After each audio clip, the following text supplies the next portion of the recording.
Hey, on this episode of the Ethics Experts, we have Kerri Salata.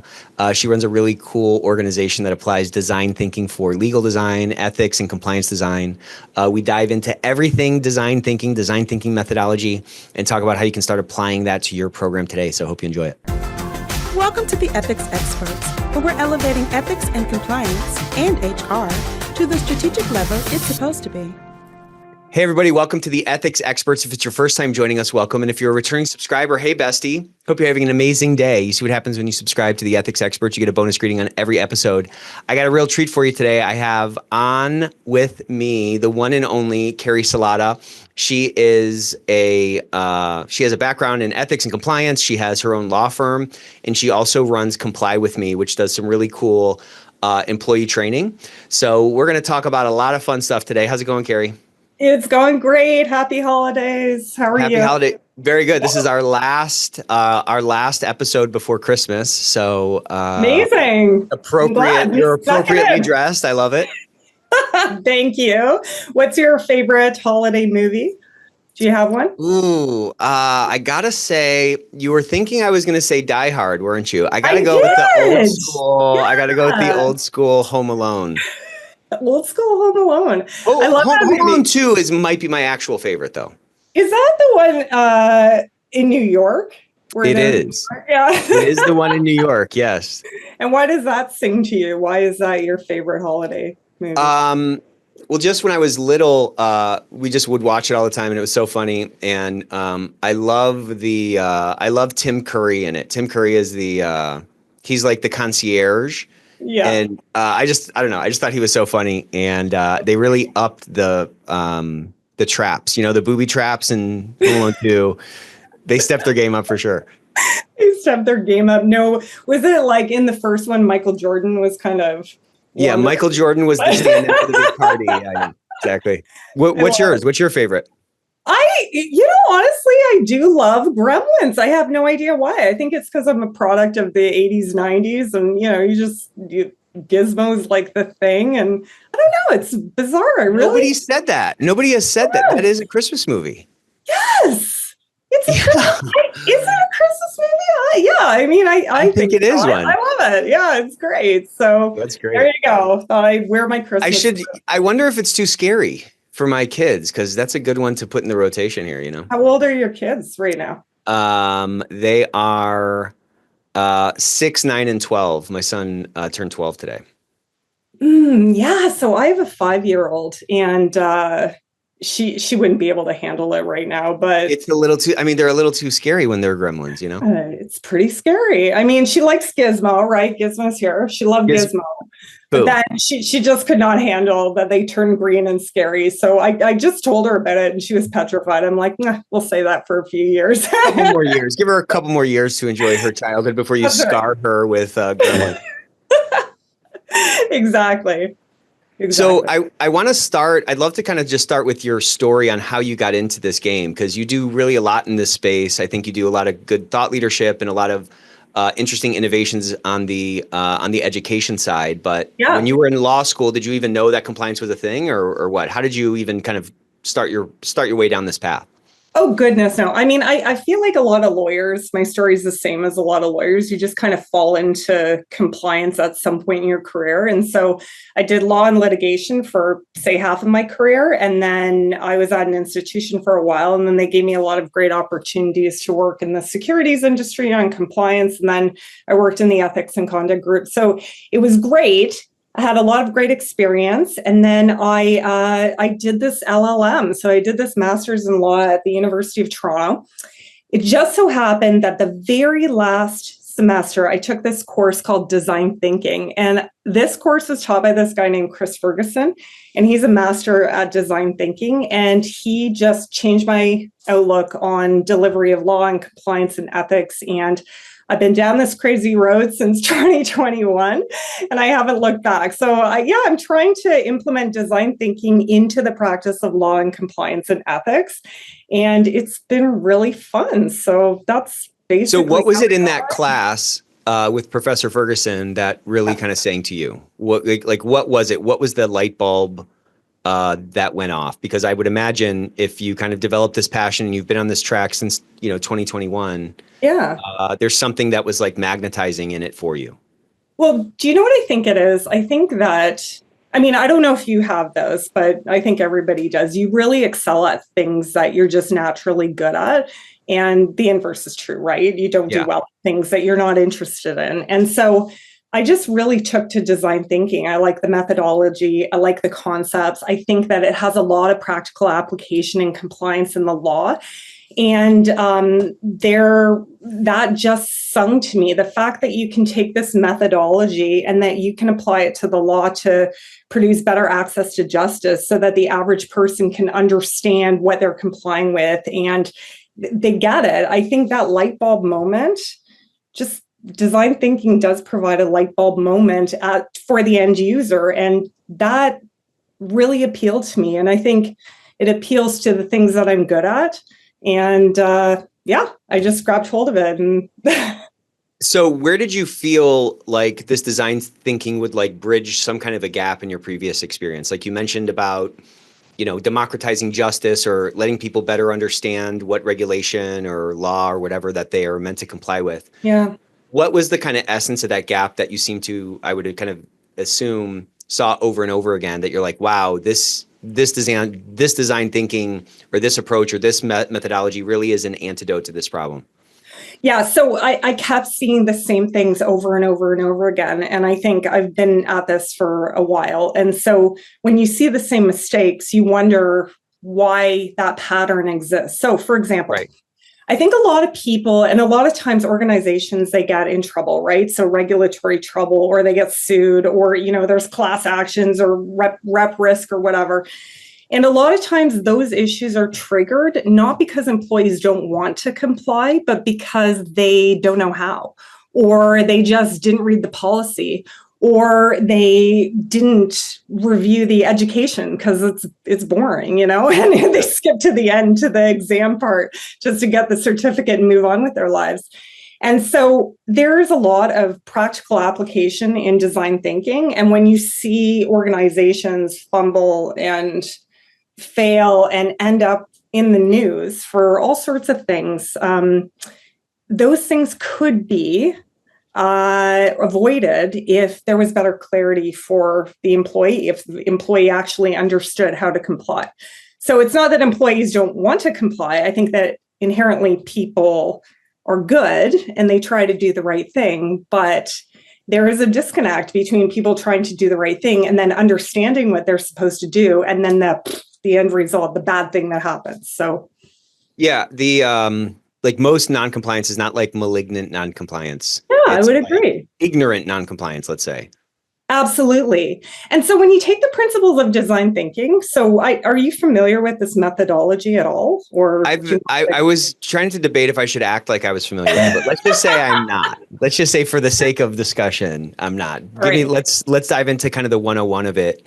Yeah, and like how this methodology works.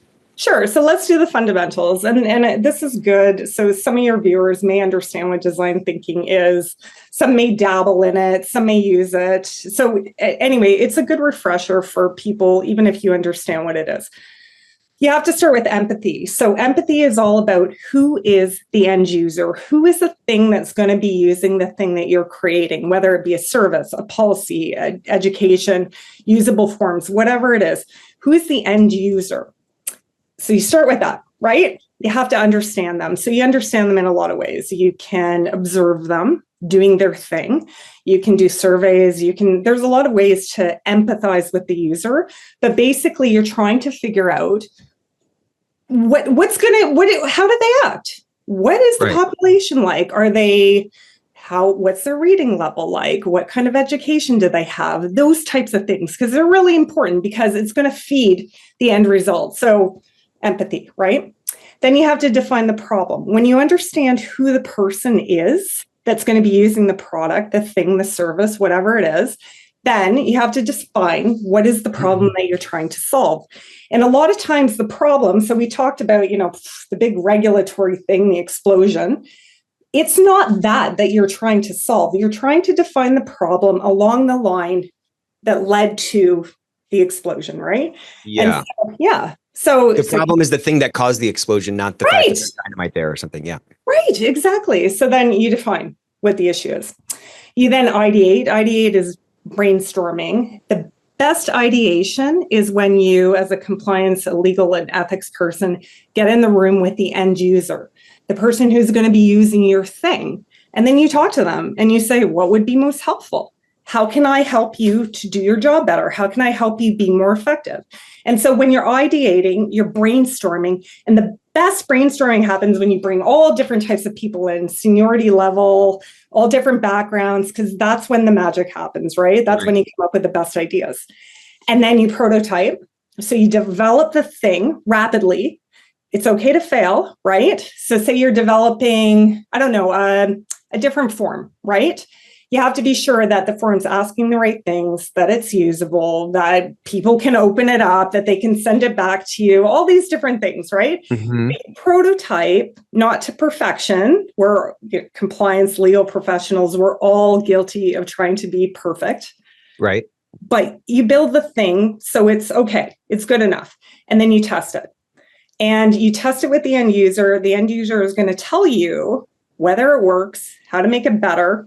And then you iterate. So you make that thing better, you improve upon it, and then that's it. That's the design thinking methodology. That's how you get. All right. So it's empathy, then it's problem identification. Yes. Then it's ideation. Yes. Then it's prototype. Then it's iterate. Testing and iterating. Testing. Yeah. Okay. Yeah. And so then from a compliance and legal perspective, there are so many ways that we can use this to improve our processes, right? If we're talking about a policy, you have to be sure that your employees are actually reading that policy. So you would ask them, how would the policy be better? Should I create more white space? Is plain language better, right? Would it be better if I put things in boxes? Do you need it shorter? Do you need it longer? Do you need an FAQ that goes with it? Do you need education that goes with it? What do you need? And then the user will ultimately tell you what they need. And then you draft the thing based on what the user tells you. So do you think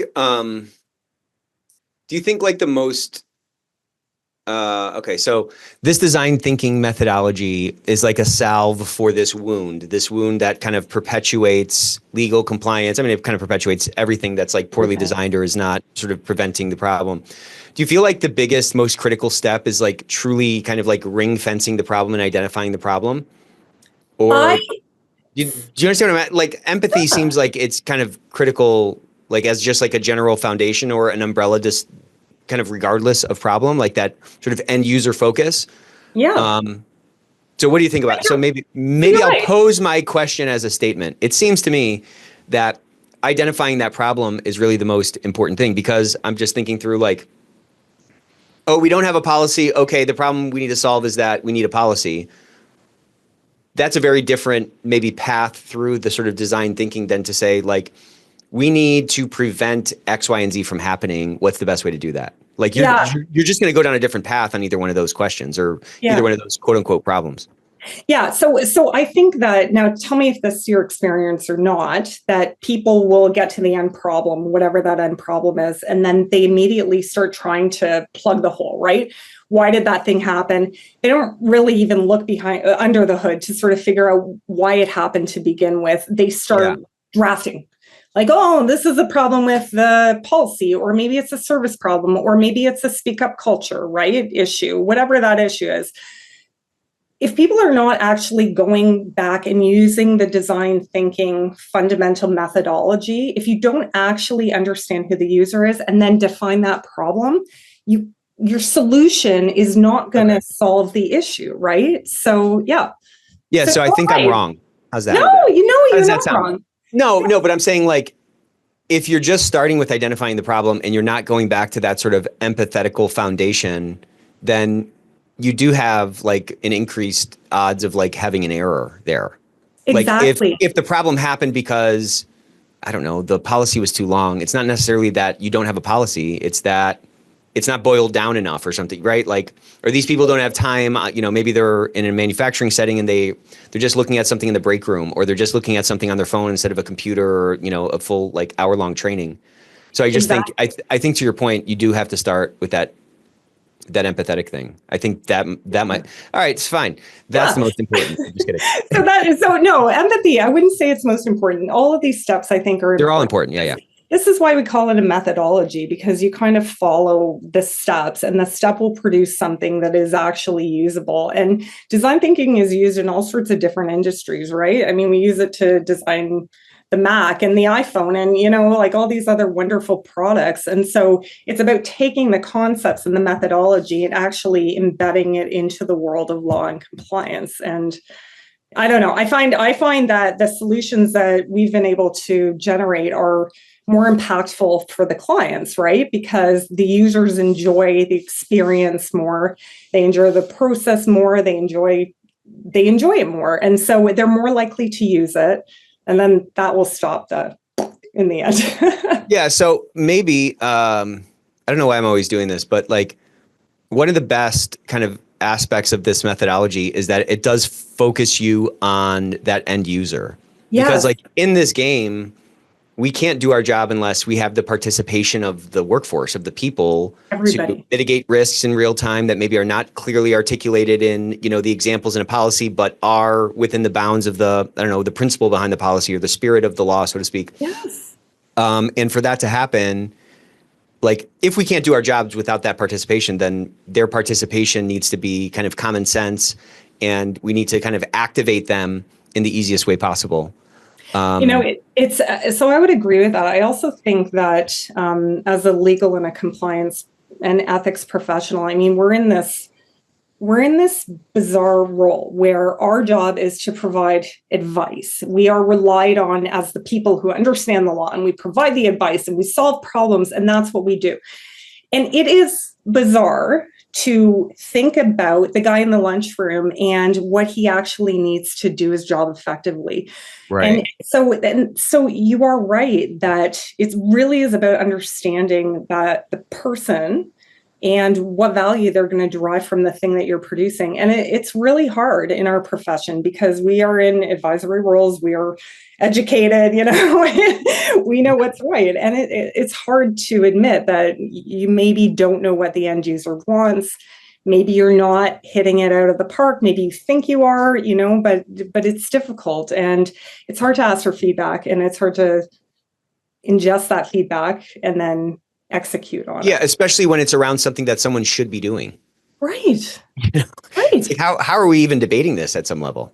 Yes, I don't even know. It's really interesting. But think about how that employee in the lunchroom sees the legal and compliance group. They see them as they're scary. I don't want to talk to them. I want to stay as far away from those guys as I can, because if they're involved, I know something's gone horribly wrong, right? Yeah.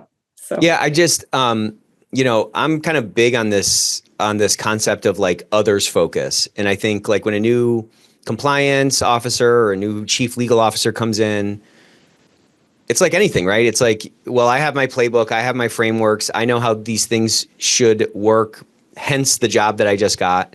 And we want to, we tend to come in and start like doling out fixes for things without sort of first building relationships, for example, or building trust. And I think the most sort of the highest leverage point in the trust building equation is like conveying that you have a focus on the other person and you're not just trying to ram your agenda down their throat.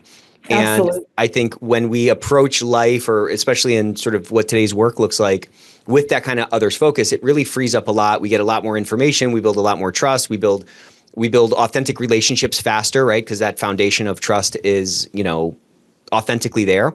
But it extends out to this design thinking because, again, your starting point is focusing on the end user. It's an outward focus just from the start. It's not focusing on what's the best, what constraints, what of my own constraints must we work within in order to solve this problem? It's really kind of knocking those walls down and reconsidering things from that other perspective. Do you think, do you think that this through line, and maybe this is kind of the question I'm trying to get to. You mentioned, that, there are things that we're great at and there's things that we're just naturally not great at. And there was obviously something in this approach that really resonated with you. And you said that it like overlapped with what you're great at. So maybe talk to me a little bit about, on your sort of like on your personality type or your own preferences. What are those things that you're great at or that you tend to kind of like lean into that caused this kind of synergy between this sort of approach to solving problems and just the way that you tend to move through the world? Well, so I love what you said when you said that a lot of times we go into an organization because you've been hired and then you jam your agenda down the throats of the entire organization.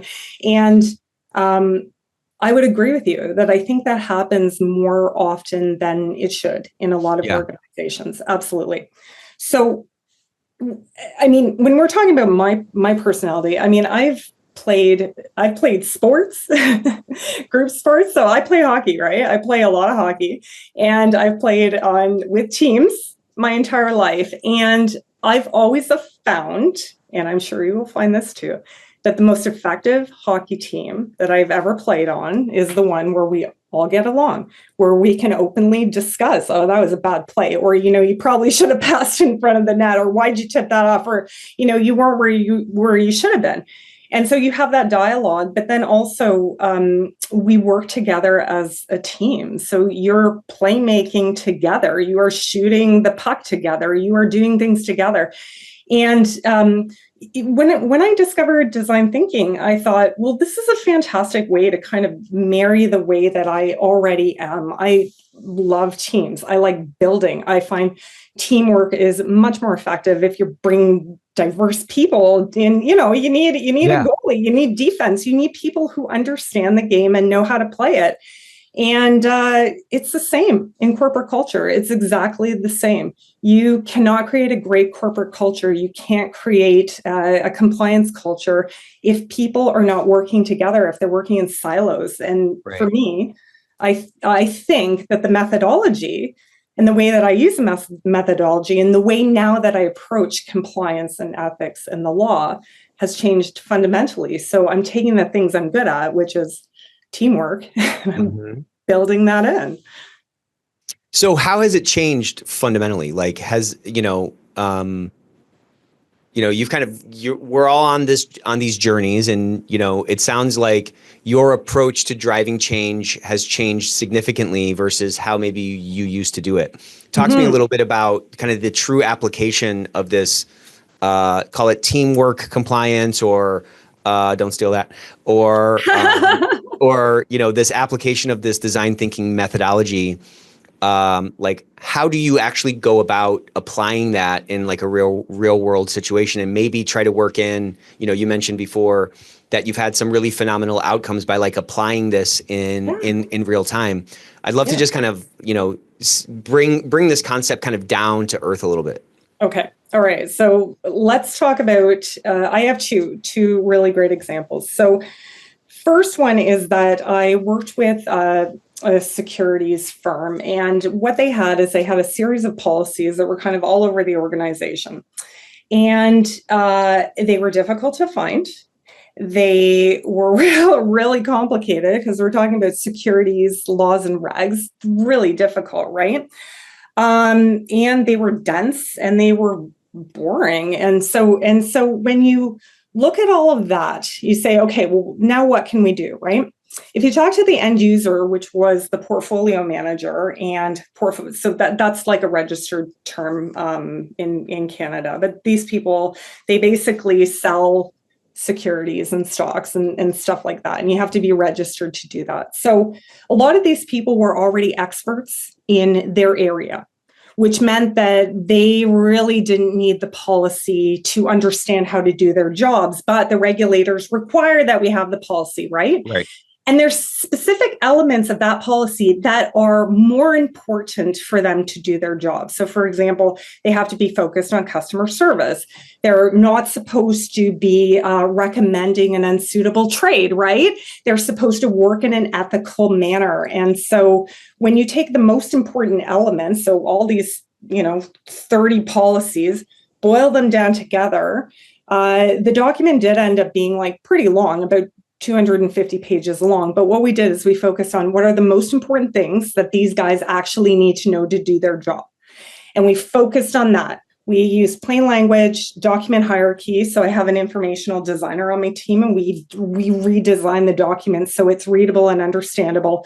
We put boxes around the most important legislation. We highlight the legislation. And then we used a lot of infographics, right? So you do this, and then you do this, and then you do this. Things that the portfolio manager who's selling the securities is not going to take their time to read a 10-page policy, but they will take the time to look at an infographic. So we use design thinking to talk to the user and say, like, what do you want? We were told these are the 3 things that I need from the policy. We redrafted the policy. We made it very plain, easy to understand, and all the links are searchable. So you go to the table of contents and boom, you can get to where you need to go really quickly. And so that's one example. Second example. That's a great example. Yeah, right. And so here's another example. How do you feel when you do compliance education training? Like, how did you feel? Is that a real question? Yeah. Just kidding. Real question. It seems like redundant, too long, boring.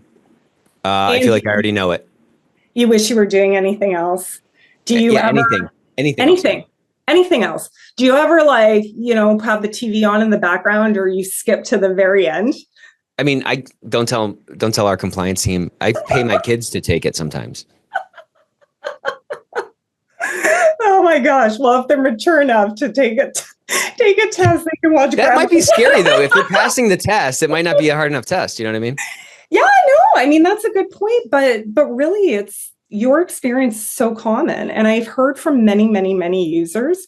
We reached out to these users and we said, okay, what do you want from education?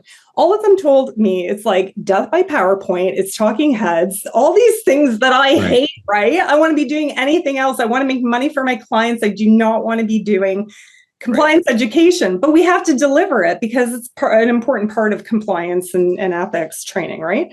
Right. So we used design thinking methodology. Again, what do the users want? They're like, please, I don't want to poke my eyeballs out with the spoon, right? Like I want to enjoy what I'm watching. Teach me something, make it interesting. Okay, so fine.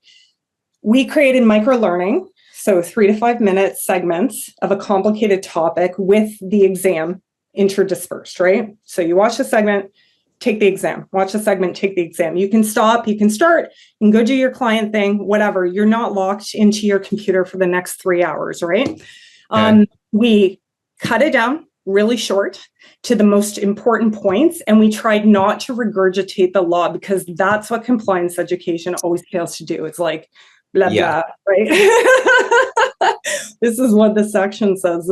Nobody cares. And to be honest, it doesn't matter to their day-to-day job. So you take out the most important points. Yeah, like who's this for? Who is it for? It's for you. It's for the, it's for the regulator or the right. It's so ridiculous, right?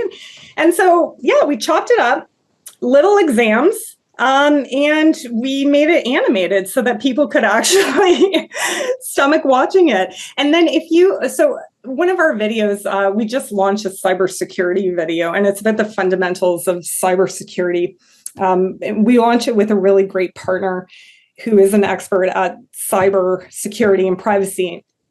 We took the fundamentals of the things that are important in the cybersecurity world and we animated it. So you're a captain, you're driving around in a spaceship and you're shooting aliens, right? And so the point of the education is to be a little bit wild because if you remember the aliens, if you remember being the captain, if you remember just the animation, the trigger, the memory trigger will allow you to look at the policy. And that's what I think the ultimate goal of education is to get the person to go, oh yeah, I remember that alien. I'm going to go and look at the policy. There's something there. Yeah, right. Right. So those are my 2 examples about how you take design thinking, you take methodology, you produce something, you iterate it, you make it better, you get feedback, and then the end result is pretty good and interesting. So when you're working with a client and you're coming up with an idea that's really creative and you know in your heart it's going to be really impactful, it has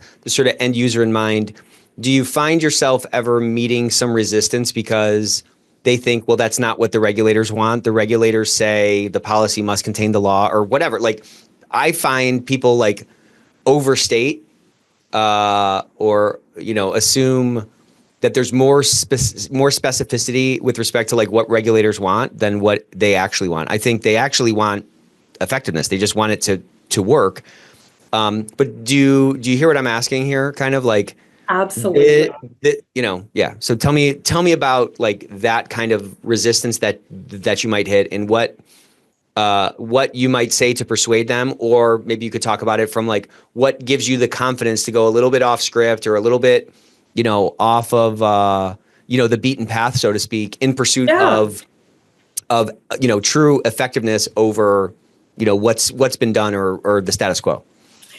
So I have to say, it's really great. It's an amazing question, because it boils down to this. It's like risk, right? How much risk is a corporation willing to accept? And a lot of time it's like zero. I would rather have the boring, mundane policy that just regurgitates the law. And I'm worried the regulator is going to come in and say, oh, you didn't have, section 4 point whatever in the policy. So I think there's a fear of risk, right? Yeah, I agree. It's a self-preservation thing for sure. Yeah, for sure. And I also think there's something a little deeper happening. I think that as lawyers and compliance and ethics professionals, maybe we can't get over ourselves, right? And that might be something like, what's my value if I can't regurgitate the law, right? If well, here's proof of my value. I can quote something no one else can. Yeah, exactly. Exactly. Look how great. You need to understand how this works. Well, guess what? I'm here. Well, right? I've read it. Yeah. Right. Yeah, exactly. Even though no one else has. But I think that the organization, any resistance that I've ever had to doing something a little more innovative, and I'm not talking about, ripping up the traditional approach. I'm talking about a new approach, an approach that meshes with the way that society is moving. We're not, there are a lot of organizations that are always going to be stuck in the traditional ways, but we're talking about moving the dial a little bit so that you are, you're meeting the needs of your employees, because okay, great. Maybe the regulator maybe there'll be a finding that you didn't put this section, you plain language your policy. Maybe you didn't refer to this section. That is going to be a minor. It's not going to be a big finding. But the worst thing that can happen is that nobody reads the policy, nobody complies with the policy, and you end up paying $2 billion to a regulator. That is the worst thing that can happen. Yeah, because what's your argument then? Yeah, but look, it's in here. Yeah. We have the policy. Right.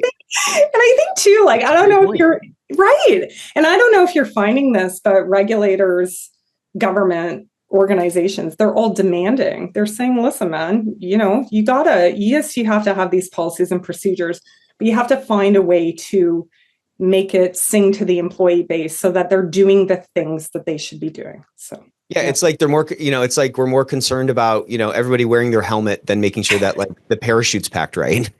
You know what I'm saying? Yeah, good point. I love it. So what's the tactic when you're meeting that resistance? Because I'm sure you're way more confident in it. You're way more comfortable in moving that needle forward. You've had the experience of, having great outcomes and applying this sort of design thinking methodology. When you're met with that resistance from somebody who's likes the idea of it, but doesn't know how far they can push it, or they're maybe trapped a little bit more in those like old ways, as you said, what's the tactic to get that unstuck? Is it saying, hey, this is just a game of incrementalism, or, hey, let's just experiment with it, or, hey, trust me? Like, how do you actually like hit that impediment or move that impediment? You know what I mean? The beauty is that you never hit the impediment because it's the client that comes up with the idea, right? Ultimately, I'm here to execute on the idea. And so if you follow the methodology the way that you should, right? If you're doing the brainstorming as a collaborative process, if you're ideating, right, brainstorming, it's the company that comes up with the solution. So it's not me. I don't say this is the way to go. I say, this is what I have done. This is what I can help you execute on. And it's the company and their people that tell you what they want. And it's about executing on that. So yeah, so it's really, again, kind of getting back to that methodology and that flywheel that it turns into. Right. It really comes down to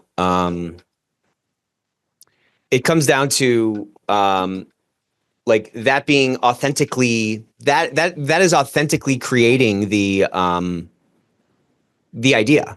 Like if the idea sort of like organically springs out of this process, well, then again, it's not you kind of forcing your idea down somebody's throat. So probably to your point, that impediment's not there. But I mean, how powerful, again, maybe this is kind of coming full circle in a way, but how powerful then is applying that design thinking methodology kind of across any problem you face, whether you as an external sort of, consultant is involved or not, right? Like if that's the methodology, then any problem that a compliance team internally is trying to solve, well, then they at some point are going to be talking to end users. At some point, there's going to be some brainstorming and some ideation from which might spring an answer that's ultimately more likely, it sounds like, to be digested by the end users that are ultimately going to be affected by it. Yeah. And you know what? So this is a really good point. So I co-presented at the SCC in Texas in September. And that's where I met the cutout version of you, which was... Yeah. The Michael Jordan version of me. Yeah, exactly. The Michael Jordan version of you. But yeah, so we spoke. I spoke with my co-presenter, Loretta Carbonelli, who's the chief compliance officer of the securities firm. And what we were trying to emphasize is exactly that the design thinking methodology. So I use it as a consultant, but compliance professionals can use it, lawyers can use it, ethics people can use it, and you can use it in anything that you do. But basically, our chat was about how do you go from being a barrier, so the group of no, the group that, just the finger wagging group, to actually providing value to your clients. And we sort of walked through how you can use this methodology in basically anything that you do, the services that you provide, how you provide those services, how you're responding to compliance issues, how you're requesting information from your clients and ultimately your clients, right? So the business, the whatever. But ultimately, the benefit of that is that you can create more efficient processes, and efficiency will, clear the schedule for legal and compliance and ethics to do the things that they ought to be doing, which is creating culture, responding to things that are on fire, right? And the greater efficiencies that you can build into the process between yourself, your compliance group, and the businesses, the better it is for the organization. And so the methodology can apply in all different respects. But yeah, this is why I really take to it.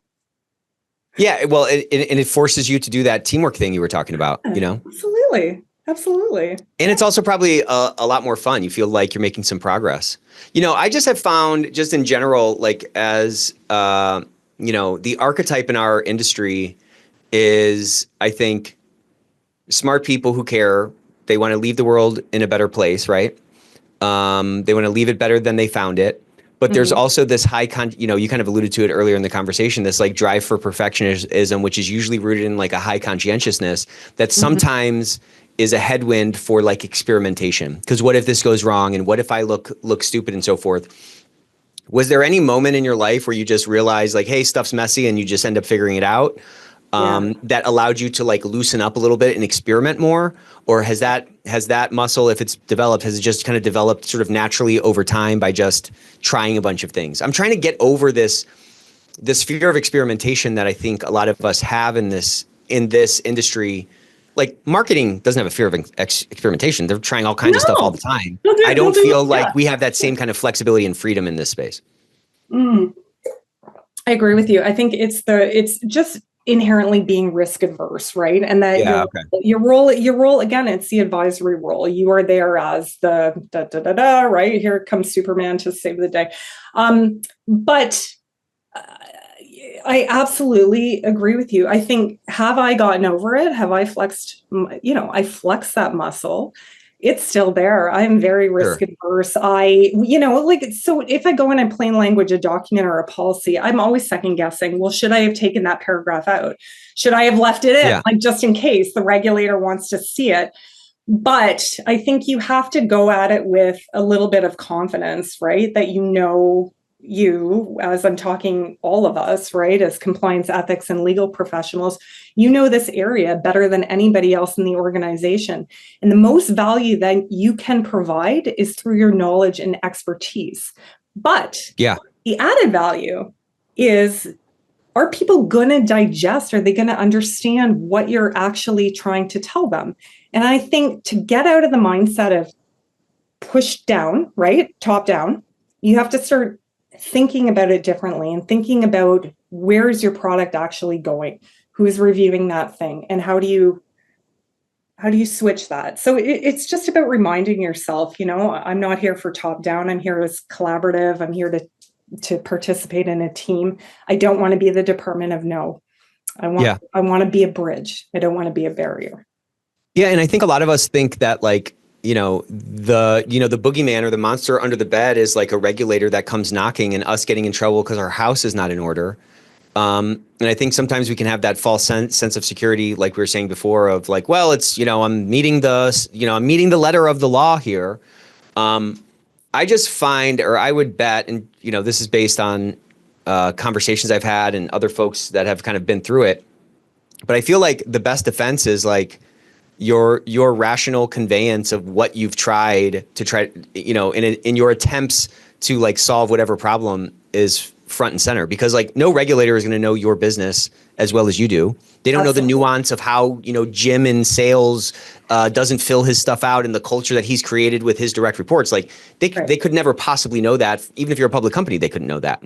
So I feel like our strength, my friend Matt Kelly says, our value is not in our plan, but in our ability to plan. So like our value is not in there not being any problems. Like that's not proof of our value. Our value is in our ability to solve whatever problem comes up.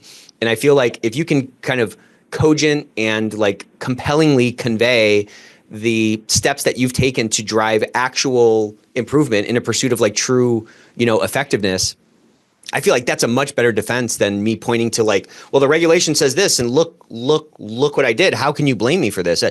Sorry, the parachute didn't open, but everybody had their, the harness on and they had the, the helmet on. Like the former feels like such a stronger, like defense, pardon me. But I feel like to your point, it takes that confidence in self to say like, okay, well, I can figure it out, or I need to try something new because I'm not going to settle for the status quo. Well, it's interesting that you say this, because things will always pop up, because that is the reality of working in the corporate world. They are always going to pop up.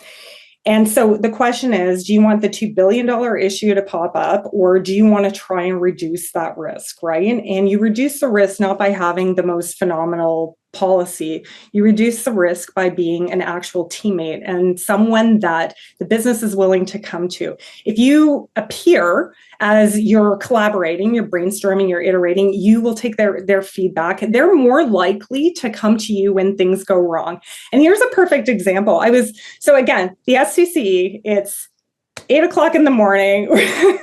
Bless all the people that showed up, but a lot of people showed up. And there was one woman there who put her hand up, and she's very brave. And she said, I have just discovered this issue that is a massive issue, and we're getting sued over it now.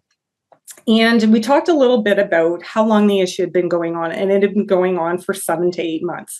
She didn't know about it for 7 to 8 months, which is terrible. And so you're more effective if you can get in on the ground and figure out what the issue is earlier, and solve that issue before you get to the litigation, right? So what we talked about is, again, it's a design thinking principle, right? The things happened. So what we talked about is, how do you pull the thread back? How do you go to the root cause and identify why the person didn't escalate the issue in the first place and what went wrong? And if you can figure that out, then that's the issue. That's the issue. Exactly. Right. And that's what you fix. And then if you fix that issue and you come across as a partner, again, you create an environment of compliance and an ethical environment where people are not afraid 7 months later to tell you about an issue. It hasn't exploded. They'll come to you for help. And so, yeah. Yeah, but I mean, again, to your point, I mean, I really love this. I'm a new design thinking methodology guy. Okay, by the way, you sold me. But I mean, it forces you to do that root cause analysis to say, like, well, what in the design of this thing caused this to happen? And if I can fix that problem, then I'm not going to be putting, Band-Aids on the hull of the ship. I can fix the hole in the hull or whatever it is. Exactly. Do you ever feel like this process can kind of go awry and things get over-designed and then it ends up kind of like circling back and being like less effective? Like, how do you guard against that if that's even like a risk? It is a risk to over-design things. It is also a risk to think that every solution is going to involve, I say this, I do like AI, but every solution is going to involve AI, a tech change. Yeah, exactly. And, $10 million in the budget. And that's false thinking. Sometimes just tiny little things when you get together in a group, sometimes just a tiny little thing that costs no money, is very simple, can solve that issue. So I don't even know if I answered the question. No, you did. You did. I was thinking about my buddy who was complaining about, like, he was doing curls, going to the gym, and his arms weren't getting any bigger. And somebody at the gym was like, "Oh, just kind of put your elbows in a little bit." And it was the same thing. And like, then he started to get those gains. And like, I think that's absolutely right. I think in a complex system, which any business is, or any department is, or any problem, especially in business, it's usually small. Some of those components, it's usually not wiping the entire multivariate equation that goes into whatever output you're talking about. It's usually a small tweak to one of those variables that can really have a disproportionate impact on that output. You know what I mean? I love that story. Just like boop in the arms. And I just kind of turn your grip a little bit. And he was like, this is crazy. I mean, it's just a small little thing. It wasn't even going to the gym more or changing his diet. It was just literally a slightly different angle, Just a way to just switch the way that you're lifting the weights. Phenomenal. That's a really good example because that is it. That's it in a nutshell. Yeah. So I feel like we could keep talking for a whole Forever. Hour. Absolutely. What would you leave somebody with who's like vibing with this whole conversation and they're like, man, this is what I need. This is the silver bullet for me. This kind of framework or this kind of, approach to problem solving. Where would you tell them to get started? Okay. So first thing I always say to people who want to get into legal design thinking, whatever, is that you have to understand the methodology. So take a course, watch YouTube videos, there's TED Talks, there's all sorts of things where you can learn the basics of design thinking. And it's better to go through the process with, like I did, right? I went to school, I did an entire semester focused on this methodology because to understand the methodology, you have to put it in practice. And so just being in those mock scenarios will help you to understand how the methodology works and how the output will be a benefit, right? And so you can talk about design thinking, but it's best to do it. And you can do it in a mock setting by taking courses. And so I would recommend doing that. So once you understand the design thinking methodology, I will bet that any user who is interested in this, your brain will explode because you will think about all the ways that you can use it in law, in compliance, in ethics, all the ways that you can improve the organization, the corporation. There are so many ways and ways to apply it, and the world is your oyster. So anyway, it's a great methodology. I love it. And just think differently. Stop, try to dig yourself out of the traditional hole and start thinking differently about your approach. Be a service provider, be someone who works collaboratively with a team. Yeah, I think what you said right at the end there is great. Like, even if you can't, take a course until next year, you can at least lean into the empathy that you probably have and at least keep the end user in mind as a kind of a first step. And you can at least try to deconstruct and see, well, what's the true kind of problem that kind of caused this thing? I don't know. It's so cool. I gotta find a TED Talk. I might be rabbit holing on YouTube over the holidays here. Good. Yeah. Well, reach out if you have any questions. I might. Keep your phone. Absolutely. Keep your phone nearby. All right, Kerri, thank you so much. You guys got to follow Kerri on LinkedIn, and obviously look for her at conferences because her sessions are absolutely phenomenal. Kerri, thank you so much for joining us. Thank you, Nick. Thanks for having me.